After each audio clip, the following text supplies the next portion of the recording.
Ассалому алайкум дӯстон, бинандагони канали Оянда. Аз охирон наворе ки ба канал гузошта будам аллакай 8 моҳ гузашт ва онро ҳам низ маҳз дар рӯзи мубораки Саиди ҷумъа пешкаши шумо гардонида будам. Тамоми шумо ва дар симои шумо тамоми мусалмонони дунёро бо рӯзи Саиди ҷумъа муборакбод мегӯям. имрӯз 25 феврали соли 2022 ва аллакай зиёда аз 2 моҳ мешавад ки ман дар Федератсияи Россия қарор дорам. ҳодисаҳое ки вақтҳои охир гузашта истодааст, чӣ хеле ки шумо огаҳ ҳастед.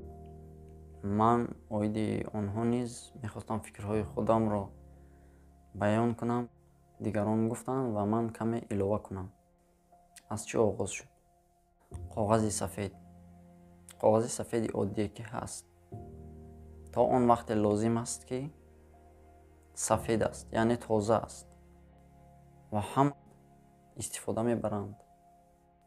аммо ҳангоме ки як хат, як доғ, як нуқтаи сиёҳе ки дар он пайдо мегардад ё ин ки гузошта мешавад, маҳз ҳамин коғазро нолозимӣ мекунад.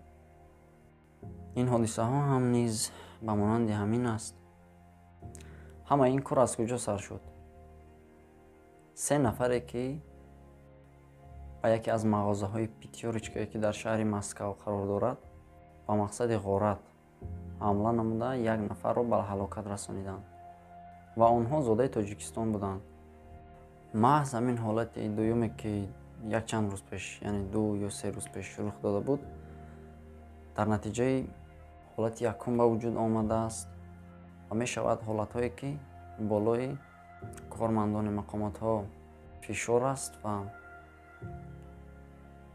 дар ин ҳолатҳо баъзе вақтҳо саволҳои ҳуқуқӣ метавонад ки ҳолатро вазнинтар гардонад ва шумо дар ин ҳолатҳо ҳуҷҷатҳое ки барои тафтишот аз шумо талаб карда мешавад, пешниҳод кунеду халос.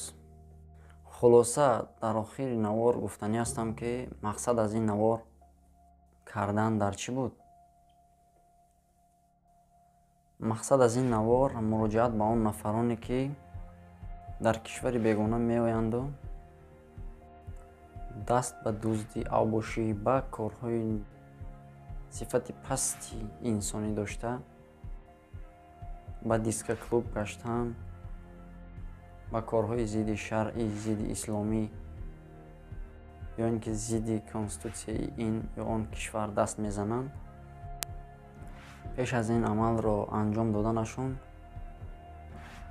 гарчанде ки дилашон аз худашон ҳам пур бошад, раҳм ба ҷони худашон ҳам накунанд, ба ҷони наздиконашон ҳам накунанд, зарраи аз нангу номус ё ин ки виҷдони инсонӣ дошта бошанд, фикри он нафаронеро кунанд ки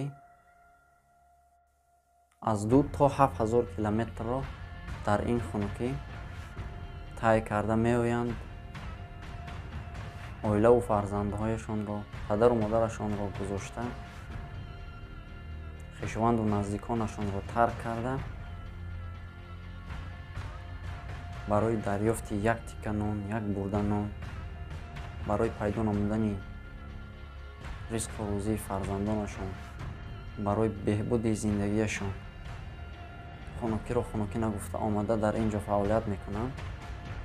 фикри онҳоро, фикри фарзандони дурустнаи онҳоро кунанд. зеро ҳангоме ки як амали носазое ки онҳо анҷом медиҳанд, чӣ хеле ки дида истодаем ва шоҳид ҳам будем, намегӯянд ки фалон шахс кард, мегӯянд ки зода ё ин ки фалон миллат кард.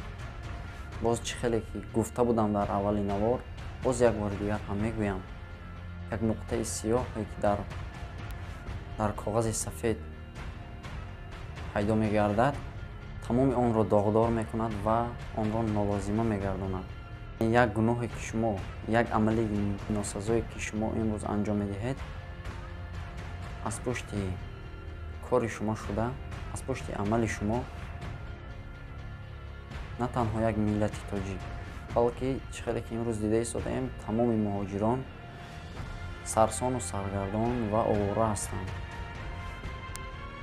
аз ҳама муҳим инро фаромӯш накунед, ки мо инҷо ҳама бегонаем, инҷо меҳмонем ва ҷое ки меҳмон меравад, باید حتما آداب و اخلاق شش و رفتارهای باادبانه داشته باشد.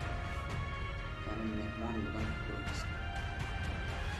برای مثال عادی یک بار این کارهایی که انجام میدهید فکر کنید که در وطن خودتان بیگانه ها انجام میدهند. دیگران نیز روان نکنید همون چیزی رو که به خودتان روان نکنید. باز هم به همون نفران میگویم که فراموش نکنید که یک نفر رو اخراج میکنند، محکم میکنند یا اینکه از جای کارش میماند و اویله‌اش بی سرپناه، گرسنه یا در بدر میگردد، شما نیز گناهگارید. و یک بار فکر کنید که این وزنی رو بالای چه مقدار آدمان میآورید. شما گناهگارید به مانند آنی که فرزند حضرت آدم علیه السلام قابل تا روز قیامت در کشته شدن تمام بیگناهان روی دنیا گناهگار است. باقی یک بار دیگر فکر کنید. در پناه خدا باشید تا نوارهای آینده. خیر.